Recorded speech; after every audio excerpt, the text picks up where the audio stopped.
Hello, everybody. Welcome to the KRFF 95.9 Radio Free.org realm, the world you stumbled into. Thank you. Canna-Talk ND with Wilson. That's me. Every Thursday, I get in here, 4:20, open a big fat bag of cannabis news, and that's going to happen today. It didn't happen last Thursday. Me so sorry. Me no here. And I apologize for that. It's a beautiful day here in Fargo. I hope the sun is shining in your neck of the woods. We're streaming everywhere on this blue and green marble. You got an ear hole, we can get into it. Again, we're streaming live, my friends, Radio Free Fargo.org. I believe God created cannabis for us to use as we see fit, and I show him props every Sunday, 417 Main Avenue, Antioch Pentecostal Church. 10 a.m. we do a recovery class. If you got a monkey on your back, or you've kicked said monkey off your back, but you can feel the little banana eater pulling on your pant leg, maybe your lower pocket, giving you the ditty. Had to, y'all. What's up with Diddy, huh?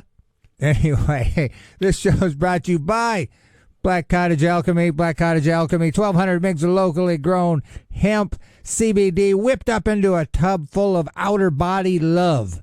That's for your outer body. Black Cottage Alchemy. Thank you for sponsoring the show. Now, you're listening to Radio Free Fargo, 95.9 KRFF Community Radio. Business owners, you a manager of a nonprofit organization, you consider an advertising? Why not learn what underwriting is on a nonprofit community radio station instead? To learn more about what underwriting is, please contact us at our website, www.radiofreefargo.org, or at our profile on Facebook. Why not let listeners know that you, that's you, buddy, support the community by supporting a community radio station like a 95.9 FM. Again, you wouldn't get this if somebody wasn't paying that. And so jump on radiofreefargo.org. There should be a button. Drop us some Bitcoin. Feel me? Anyhow, 420, we're going to open a big fat bag of cannabis news. We talk about cannabis here, general cannabis news, cannabis legalization, medical benefits like CBN. If you haven't tried it, get it in your arsenal. Man, it's great for sleepy time. I'm telling you, melatonin, get out of here. Not when CBN's out there, folks. When CBN is out prowling, you want to try some of that out. I mean, I'm serious. Especially if you fight with shutting your brain off at night. Just a casual little... If you've had your troubles with the demon Tylenol PM, if you've taken Tylenol PM just for an afternoon out in your hammock, give a CBN a shot. And that's just my personal opinion. I'm not backed by any sponsor. There's no sponsor sponsoring me. There's no sponsor sponsoring me. Anyway, it's good to have everybody here. Again, 420, I'll open a big fat bag of cannabis news. This morning and every weekday is Country with Trav, 10 to noon. After me is Stinky Arts Music Mart. We got the mixtape, the Mr. Bloody Shrine. Wraps up your Thursday. And, of course, you got other days again to tap in to the best independent radio station in the world as far as I'm concerned. And right now, I'm the only thing that matters, But anyway, again, we've got stuff in the news to talk about. Cannabis. Again, Oregon, they've decided maybe just letting all the drugs be willy-nilly and available might not be the best idea. They've made plans to correct that. Minnesota youth to be part of a state's cannabis policy making, which I feel like an older conservative person would spit their Coca-Cola out mid-swig if I would have read that statement in front of them, because it just sounds like something funny. So we'll talk about that. Again, hemp. I mean, basically, legislators are just kind of whining really loud because they're so stupid. They couldn't see past the Farm Bill and how it could have been pervasive and then just leaked all these other cannabinoids because they're stupid, and now they're like, well, we still should be taken serious. Well, no, maybe not, buddy. Again, you're listening to Canna-Talk ND with Wilson. I'm Wilson. Canna-Talk is the subject matter in which this hour is infused. Again, I'll talk about whatever, really, because, this show typically was created to push a measure, and there's no measure. So if I want to talk about the monkeys in Thailand, bruh, I'm going to. You know what I'm saying? But we're going to play some music here. We're going to do a little reggae for y'all. It's a nice day. It's champion sound. Little lion sound. Yaman. Now this is the original killing sound. Hey, champion sound with lion sound on KRFF 95.9. Radio Free Fargo.org. Thank you for joining me. Canna-Talk ND with Wilson. That's what you got going on. I don't know. But what I got going on is news related to cannabis. General stories that align with cannabis legalization and the such as like. Okay? 420, we'll open a big fat bag of cannabis news. I'll break you off a little taste of something right now, because that's how I do it. This is from High Times here. California cops return cannabis from raid. Now, for everybody who's been taken advantage of by the boys in blue when it came to removing your doobie or two, let me just read this statement again, this title. California cops return cannabis from raid. And I can assure you they weren't happy about it, and they were probably like how the parents were dragging their kids out to the front yard for them to shake and make up with the neighbor boy after they had just gotten a little scuffle over some bubble gum. You know what I mean? And you're like, no, I don't want to bring the cannabis back. I don't want to bring... Listen, Mr. Officer, you've got to take it back. It's not yours. I don't want to take it back. Take the cannabis back, sir. Okay, I guess. So, two business owners in California last week had a nearly $1 million worth of cannabis returned to them after it was seized in a raid in September. Isn't that beautiful?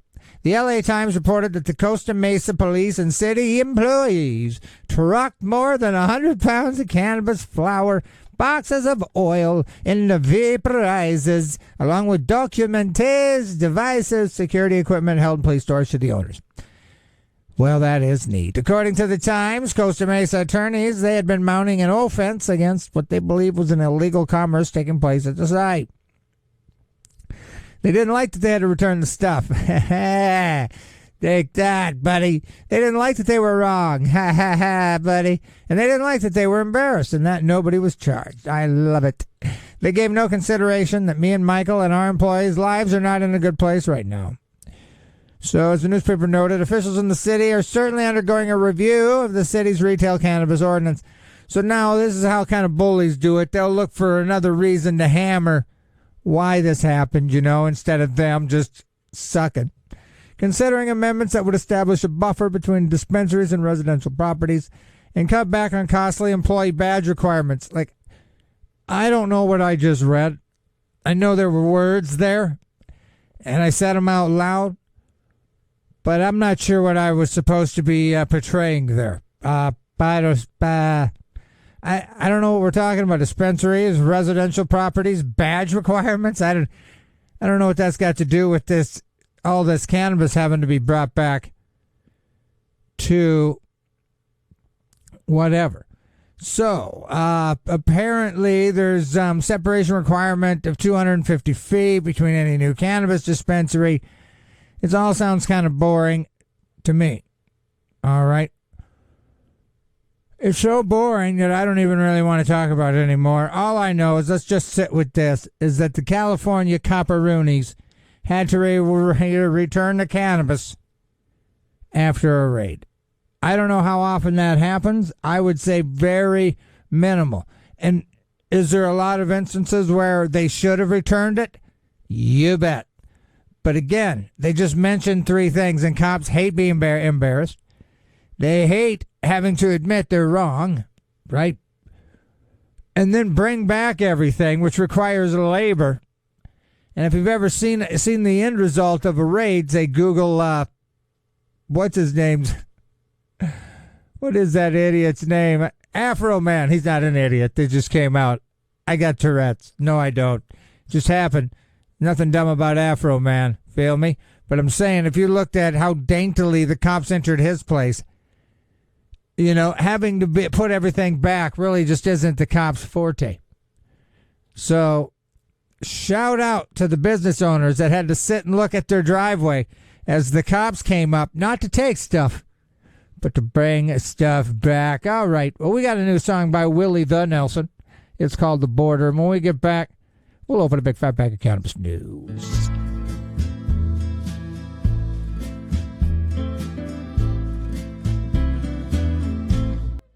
Well, that was a nice vignette. Willie Nelson, brand new, The Border. Programming on 95.9 Radio Free Fargo, KRFFLP's being written by Drummer's Journey. Drummer's Journey offers percussion instruments, hardware, electronics, accessories, and more.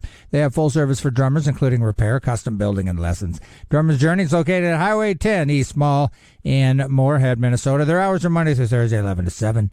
Fridays and Saturdays, 11 to 5. Sundays, noon to 5. For more info, check drummersjourney.com because they have a profile on Facebook. Canna-Talk ND with Wilson. That's me. 420, we open a big fat bag of cannabis news, and that's now.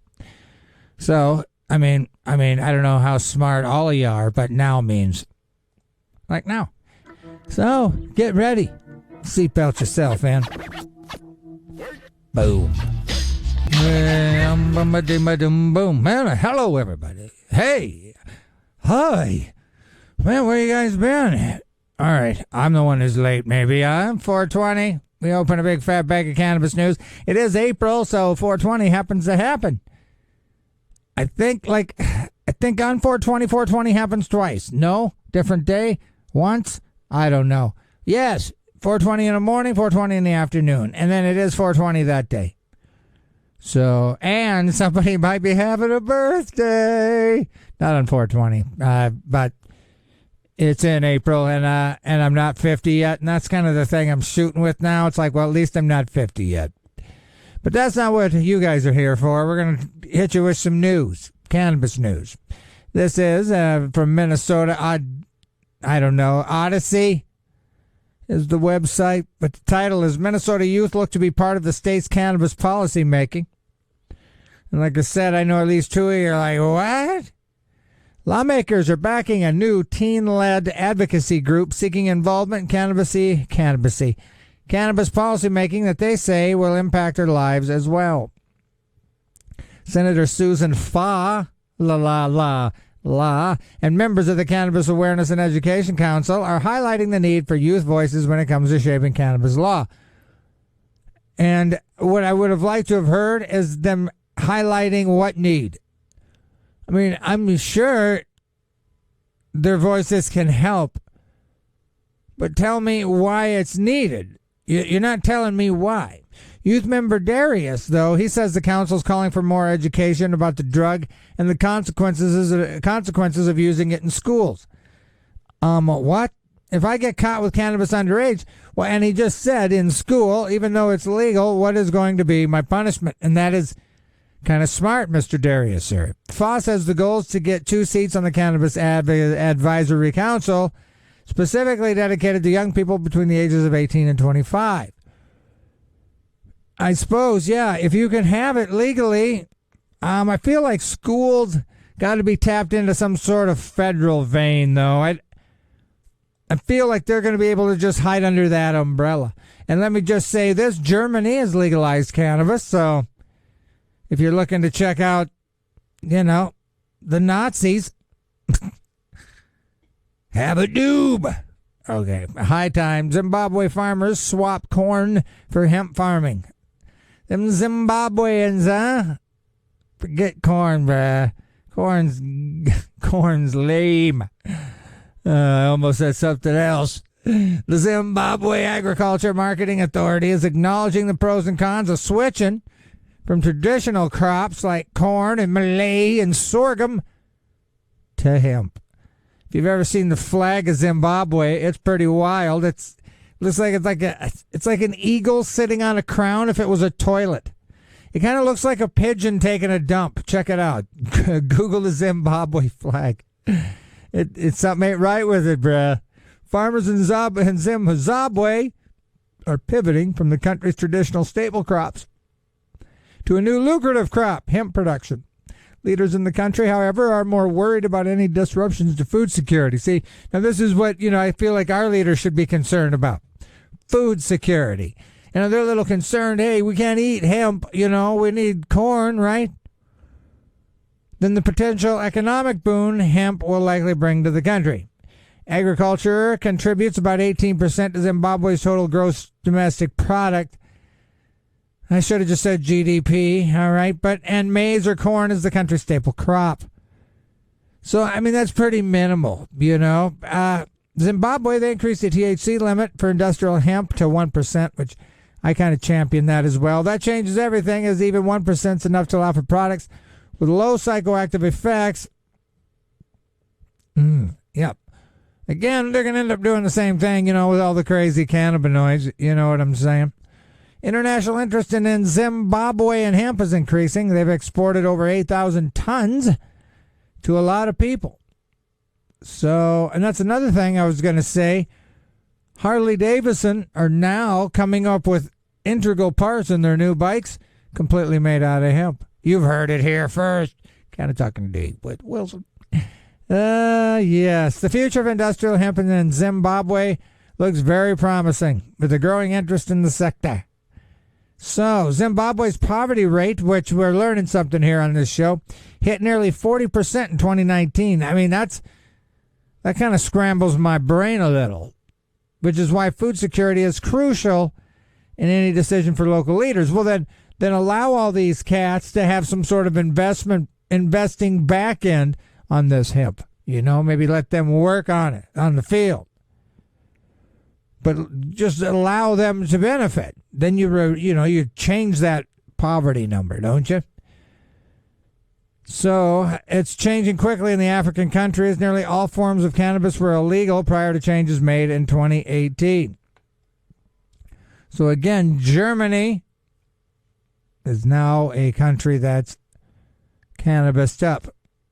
So I don't know if it changes whether you want to go to Germany. 22 attorney generals call on Congress to end hemp intoxicant loophole in federal farm bill.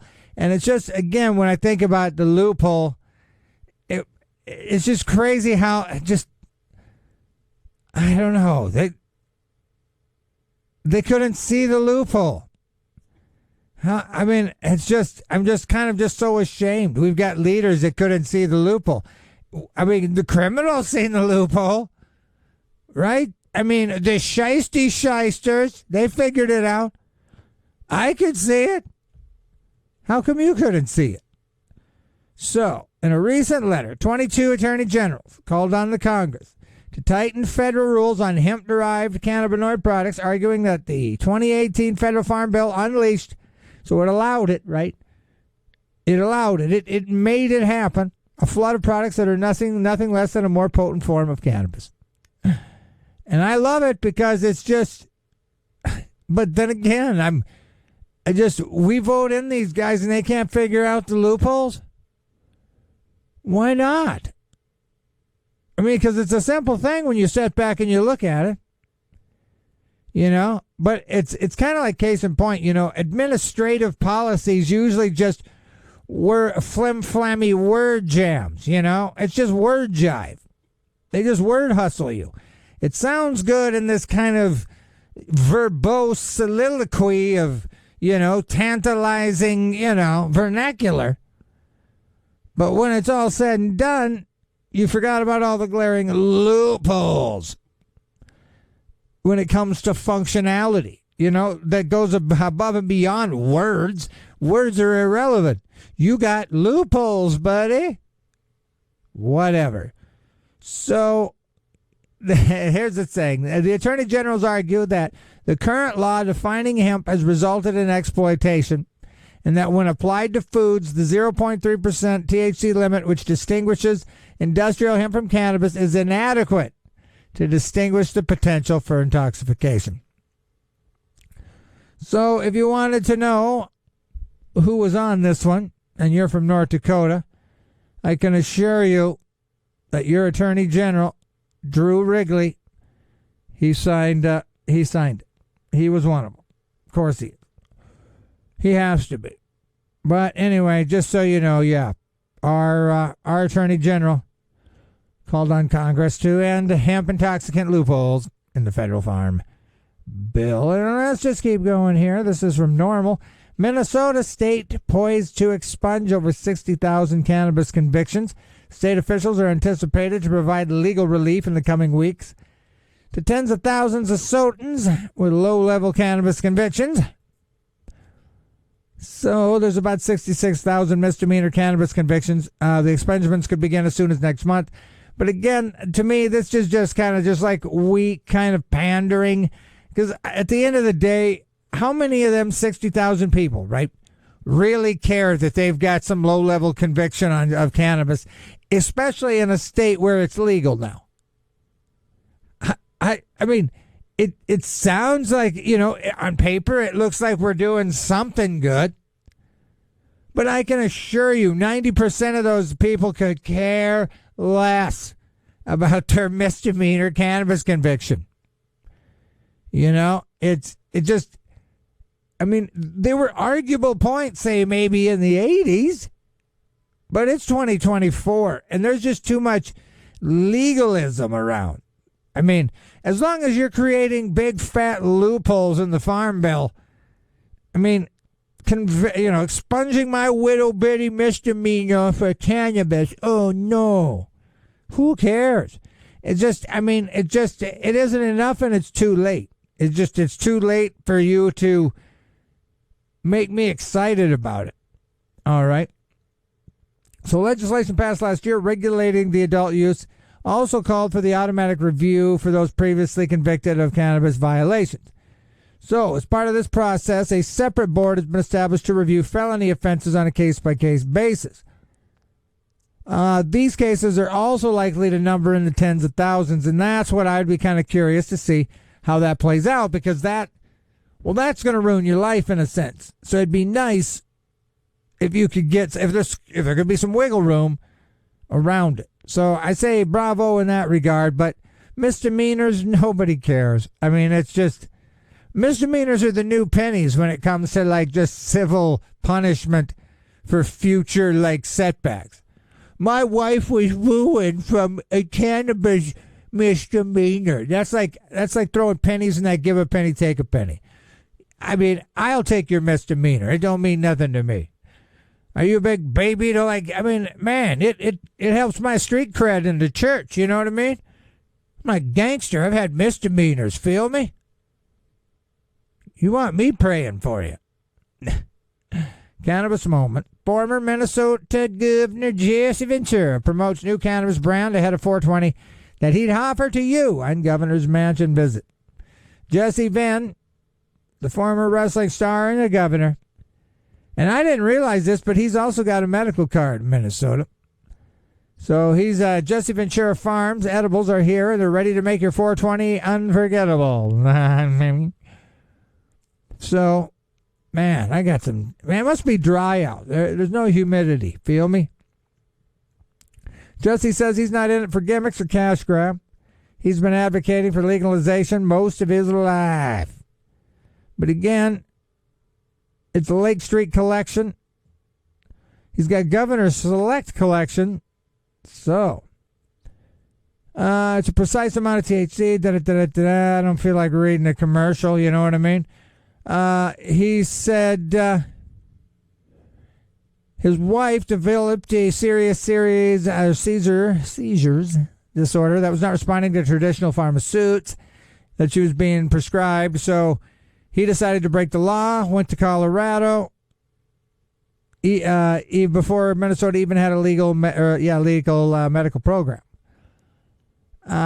He said after she started taking cannabis, she never experienced another seizure. Now, for me, that sentence, I mean, we, especially us in, like, I suppose the religious kind of biblical stance of sobriety and, the devil.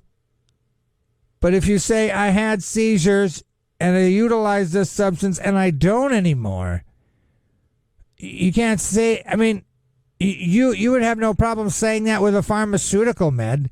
I used Barjanockenstein and my seizures are at bay. You would say, well, get another prescription, bruh. Right? So, I mean, it's not black and white. Cannabis does have benefits. It's not just straight, woohoo, I'm high. So, for now, Ventura is sticking with federally legal hemp products for the time being, which is hilarious because You can in Minnesota. And again, Minnesota, they legalized THC a long time ago because they thought hemp was different than cannabis. Now, this is an interesting story here. And again, you're listening to Canna-Talk ND with Wilson. I'm Wilson. 420, we open a big fat bag of cannabis news. That bag is wide open. I'm halfway through this bag, playa. But this is just me telling you, and you're listening to KRFF 95.9. Every Thursday I'm in here. Federal court sides with Biden. Federal court sides with Biden, DOJ, to block drug overdose prevention site, but calls harm reduction goals noble. Now let's get into this. So it dismissed a challenge from a Pennsylvania-based harm reduction center that basically they wanted to open a overdose prevention site. Now, okay, so where people could use, basically a shooting gallery, right? Where they can shoot up illicit drugs in a supervised setting. What's being supervised? The amount? How often? You shooting them up for them? I got a shaky arm disease, nurse. Can you shoot me up? Like, what are we talking about here? Because again, there's this fine line between harm reduction and enabling for harm. Harm enabling. You allow harm to continue by removing some harm. You allow other harm to persist, right? I don't know. So in an order, it's self-evident that the nonprofit Safe House holds noble intentions to reduce the harm, but it could not accept its arguments that the federal ban on providing safe services violated the group's religious rights. I don't get it either. Despite months of good faith negotiations, Safe House had asserted that it should be exempt from federal prosecution because its harm reduction mission is guided by Judeo-Christian values, apparently protected under the Religious Freedom Restoration Act. And basically, the district judge, based on an analysis, right, is persuaded that Safe House is not a religious entity. But again, I could sit down at the table about certain harm reduction practices, for sure. But letting them shoot up and say that's harm reduction, you can come shoot up in my center, I don't know, I got a lot of questions, But here's a cannabis moment. This is interesting here, and it's kind of similar. Oregon governor signs bill overturning voter-approved drug decrim law. So basically, for a while, they decrimmed all the drugs in Oregon, and Portland just turned into a poop hole. Apparently, and it still is. So they went, whoa, right? They went, whoa. So Governor Tina, she signed back into law a sweeping measure to combat the state's fentanyl drug addiction and overdose crisis. So it's basically, the law puts in place a new misdemeanor penalty for possession with opportunities for defendants to avoid jail if they enroll in programs that aid in their recovery. In a letter to leaders, Kotek said the state needs to have a carefully coordinated implementation to work as intended. The new law will put $211 million towards a variety of court and treatment programs, including treatment facilities, recovery programs. 23 of Oregon's 36 counties have agreed to set up those programs, which are not mandatory. The new misdemeanor penalty starts in September. Jail time only required when defendants violate or fail their probation. So it's still kind of lame in a sense, but they're bringing accountability back. Like you can't be just freewheeling your smack dealing. Hey, I'm rhyming.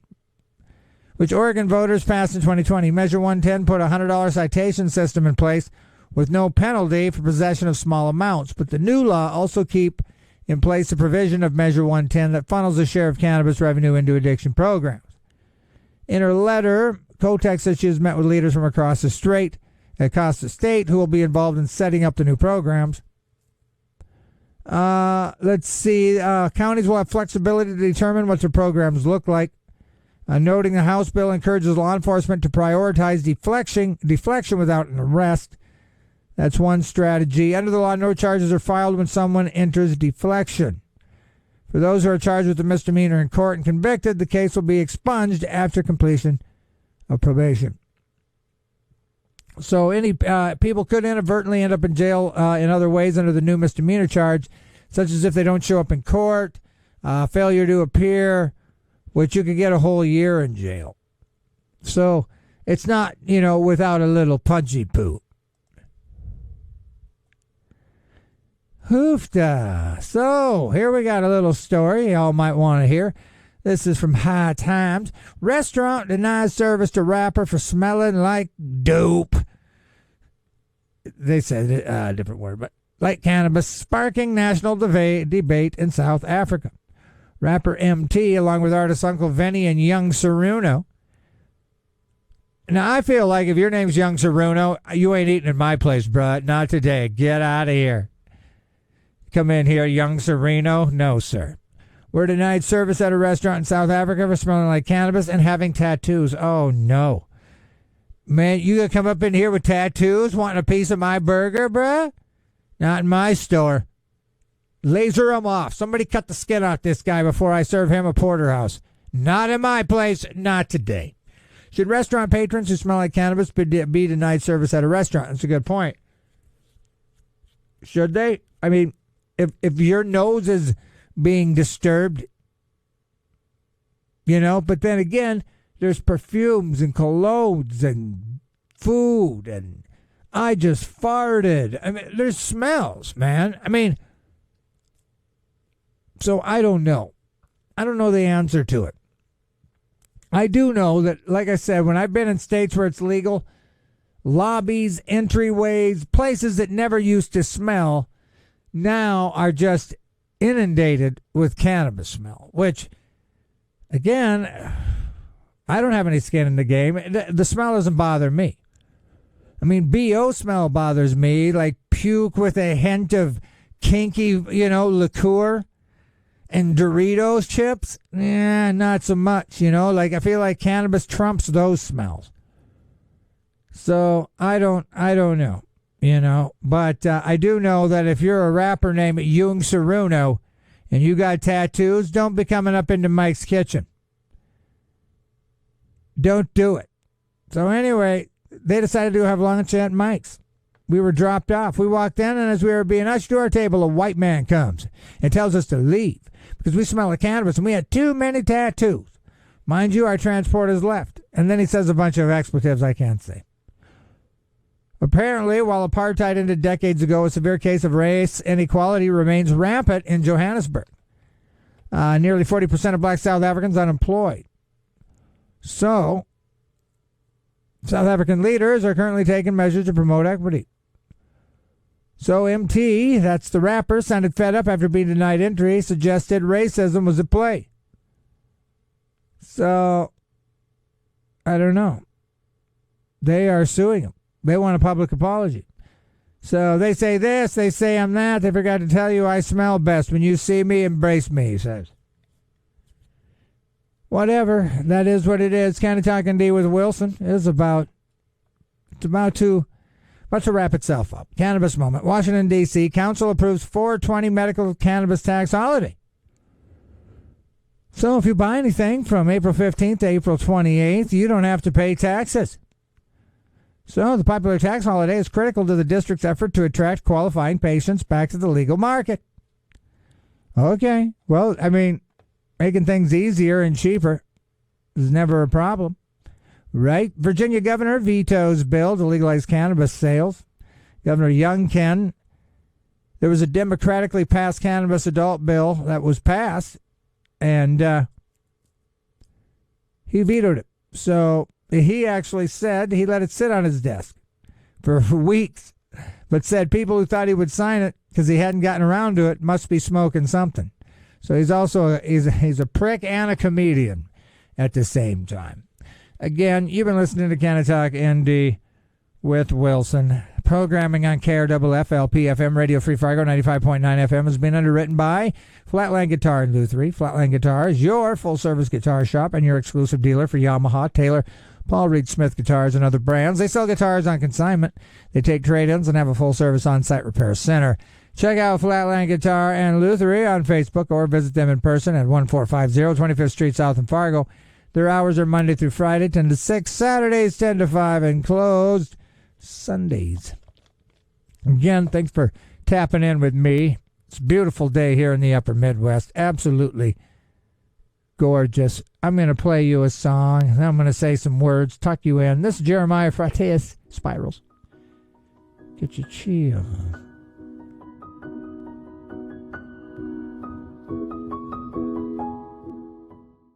Man, what a palate cleanser. Spirals. Jeremiah, Fraites. I don't know how to pronounce it, but he is the keyboardist from the Lumineers. That's brand new here on KRFF 95.9, RadioFreeFargo.org. Streaming everywhere you at. We can get into your ear hole. RadioFreeFargo.org. Up next, Stinky Arts Music Mart. Mixtape. Artemis Blood Shrine. Wraps up your Thursday. Don't forget Monday through Friday in the mornings is Country with Trav. Tap in for that if you like the old dang-lang-dong, dang-lang-dang. Where's my truck? My dog took it. But anyway, I believe God created cannabis for us to use as we see fit, and I show him props every Sunday. Antioch Church, 417 Main Avenue, 10 a.m. recovery, 11 a.m. worship. I'm on stick duty. Songs are hard. Don't come this Sunday. Just kidding. This show is brought to you by Black Cottage Alchemy. Black Cottage Alchemy on Facebook. Black Cottage Alchemy brings you 1,200 mgs locally grown CBD hemp wrapped up into some colloidal comfrey. Just good stuff for your outer body. Stuff for your outer body. Thank you, Black Cottage Alchemy, for sponsoring this show. I'm going to get out of here. I'll be back next Thursday. Believe that. Again, I leave you with Stinky Arts Music Mart. Educate yourselves on the benefits of cannabis so you can educate others. And like I said to you guys, look into CBN. Your sleeping will never be the same. Feel me? Anyway, again, enjoy your day. You got breath. Be grateful. I'll be back in. Again, up next, Stinky Arts Music Mart. Judgment, David Allen, Judgment Day.